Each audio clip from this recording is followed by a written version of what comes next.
இந்த மலையினோட சிறப்பை சொன்னால் இன்று ஒரு நாள் போதுமா அப்படின்னு சொல்லி நம்ம டிஎஸ் பாலையா பாடின மாதிரி அப்படி தான் நம்ம பாடித்தான் சொல்லணும். காரணம் என்ன அப்படின்னு சொன்னால், இந்த மலையினோட சிறப்புகள்லாம் எண்ணற்ற சிறப்பாக இருக்குது.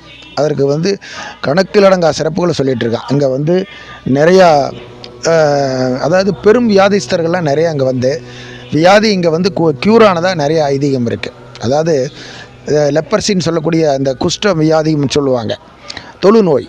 அந்த தொழுநோய் வந்தவங்களாமே ஆக்சுவலி இங்கே மலை ஈஸ்வரன் மேலே மல்லீஸ்வரர்னு சொல்லி மேலே மல்லீஸ்வரர் இருக்கிறாரு. இந்த மல்லீஸ்வரர் இருக்கிற அந்த இடத்துல மேலே அங்கே மேலே மலையினுடைய டாப்பில் மல்லீஸ்வரர் இருக்கார். அங்கே போகும்போது வியாதிஸ்தர்கள் என்ன பண்ணுவாங்க, கையில் கிடைத்த இலைகளை எல்லாம் பறிச்சுட்டு போய் பச்சிலை எல்லாம் பறிச்சுட்டு போய் அங்கே ஈஸ்வரன் இடத்துல வழிபாடு நடத்திட்டு அங்கேருந்து கீழே கொண்டு ஒரு கீழே போட்டு சும்மா தண்ணி தெளித்து கொட்டி அதெல்லாம் ஒரு உருண்டையாக பிடிச்சி